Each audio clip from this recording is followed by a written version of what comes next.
Sejak Pengadilan Negeri Jakarta Selatan menggugurkan peninjauan kembali terpidana kasus penyebaran fitnah terhadap Wakil Presiden ke-10 dan juga ke-12 Yusuf Kala, Sylvester Matutina hingga kini belum juga dieksekusi untuk ditahan oleh Kejari Jakarta Selatan. Lantas apa yang kemudian membuat Kejari sulit untuk bisa mengeksekusi Sylvester? Kita bahas petang ini bersama dengan Jasman Panjaitan, mantan jaksa, dan juga Hipnu Nugroho, pakar hukum pidana dari sambungan Zoom. Selamat petang Bapak-Bapak. Dengan Maidop. Selamat petang Mbak. Oke, saya mau ke Pak Jasman terlebih dahulu. Pak Jasman, ini kan publik bertanya-tanya ya, kok lama banget untuk bisa mengeksekusi, untuk bisa menahan seorang Sylvester Matutina. Menurut pengalaman Anda, apa kesulitannya, apa kesusahan dari jaksa untuk bisa mengeksekusi Sylvester?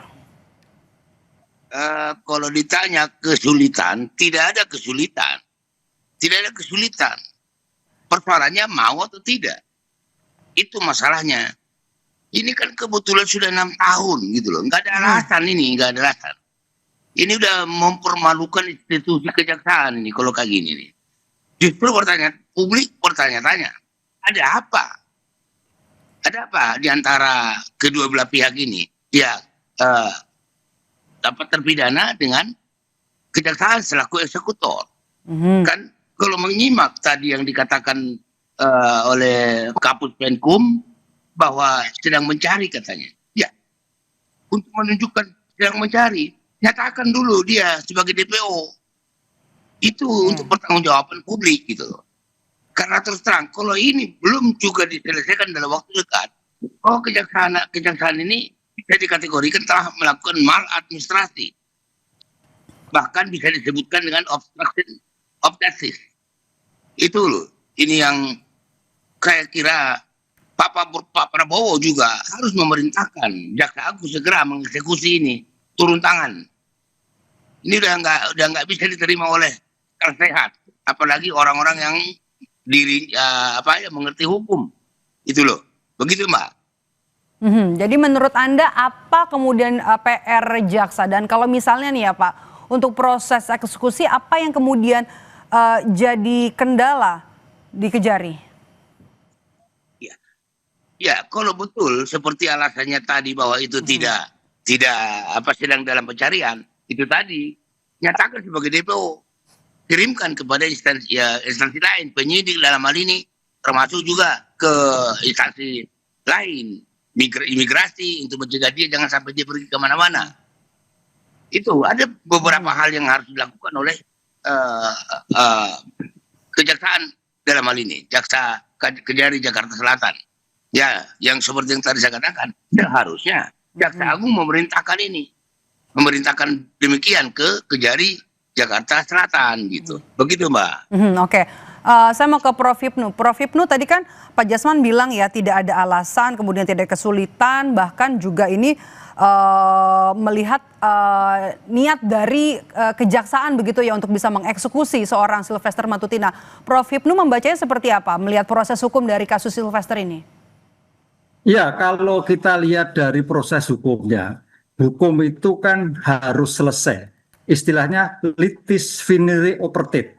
Jadi kasus Sylvester secara hukum selama 6 tahun itu tidak selesai. Dalam hal ini adalah kalau kita lihat dalam suatu sistem peradilan pidana, adalah permasalahannya di pos adjudikasi.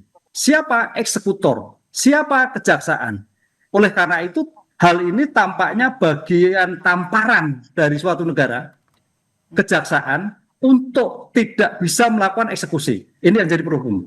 Oleh karena itu, kita harus juga bisa memberikan target, kan gitu. Kapan?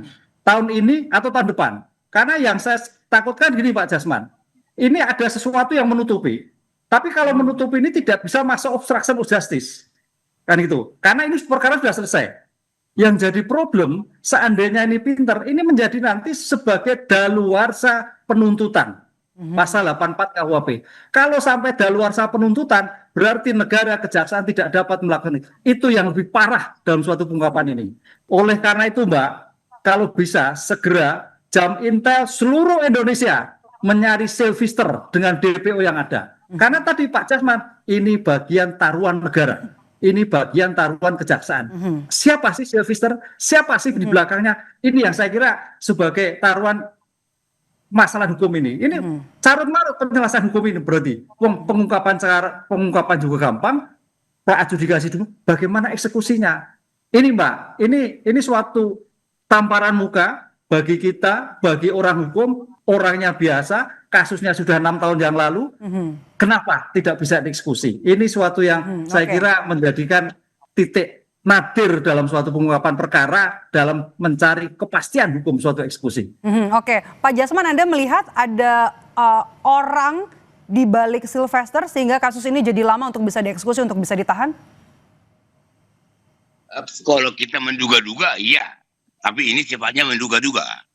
Ya karena kita tahu siapa ini Sylvester kan gitu. Namun kita kan tidak bisa mengatakan seperti itu karena tidak ada bukti yang kita miliki. Seharusnya seperti yang disampaikan oleh Prof Ibnu tadi mengatakan, Jamintel juga kan bisa mencari informasi. Ada apa masalahnya? Gitu. Jadi jangan hanya sekedarnya saja jawabannya. Dari awal kemarin itu kita katakan belum. Nah ini sampai putus permohonan PK digugurkan atau tidak diterima, itu masih tetap belum ada tindakan atau sikap daripada Kejaksaan Agung. Ya dalam hal ini maka saya katakan ini lebih kepada Jaksa Agung sendiri.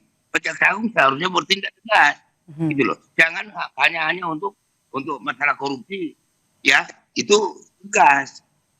Sama saja gara-gara nilai statistik rusak seulangan. Apapun yang dilakukan oleh kejaksaan di bidang tindak pidana korupsi, kalau ini tidak tuntas, memalukan juga, sangat-sangat memalukan kejaksaan. Oke, Prof Ibnu, ini konsekuensinya kalau sudah seperti ini berlarut-larut, kemudian apa konsekuensinya? Kemudian siapa yang bisa mengawasi jaksa, kemudian juga mengawasi kejaksaan, yang menegur kejaksaan untuk bisa segera mengeksekusi Sylvester Matutina?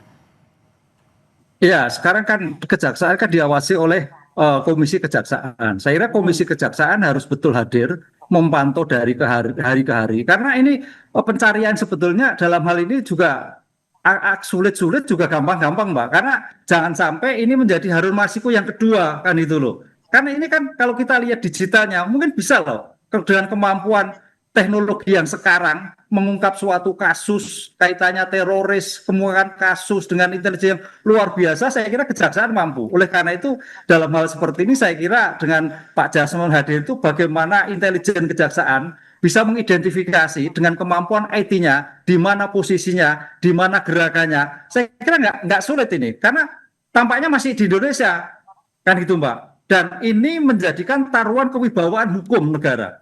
Khususnya tadi Pak Jasman, kewibawaan eksekusi, kewibawaan kejaksaan yang merupakan cermin. Kita ingat tuh, Presiden mengatakan bahwa kejaksaan adalah cermin penegakan hukum Indonesia. Lah, sebagai cermin penegakan hukum Indonesia, masuk eksekusi Sylvester nggak bisa. Ini suatu yang luar biasa. Ini kewibawaan runtuh yang saya takutkan nanti setiap kali penilaian oleh tokoh-tokoh politik bisa kita jatuh hanya gara-gara satu orang ini. Padahal kita reputasinya kejaksaan sudah tinggi terus, nomor 2 setelah TNI. Lah, kalau ini ada suatu penilaian masyarakat publik, wah bisa rontok ini. Lah, oleh karena itu sepakat kita sama-sama seluruh Indonesia kalau perlu difoto Mbak, dipapar di mana-mana biar masyarakat bisa ikut serta. Lainnya kan masyarakat ikut serta dalam rangka mencari Sylvester. Kita tunggu nanti kapan kejaksaan bisa memproses atau juga mengeksekusi seorang Sylvester Matutina. Terima kasih sudah bergabung bersama kami, Pak Jasman Panjaitan dan juga Prof Ibnu. Oke, baik Pak Jasman, singkat saja. Iya, singkatnya seharusnya Komisi 3 juga bisa memanggil Jaksa Agung terkait masalah ini. Kasus remeh-temeh pernah dipanggil oleh Komisi 3. Jadi DPR bisa mendorong.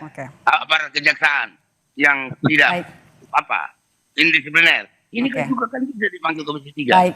Oke, Komisi 3 DPR juga bisa ikut untuk bisa mendorong eksekusi Sylvester Matutina. Terima kasih sudah bergabung bersama kami Bapak-bapak Jasman Panjaitan dan juga Prof Ibnu Nugroho. Terima kasih, sehat selalu.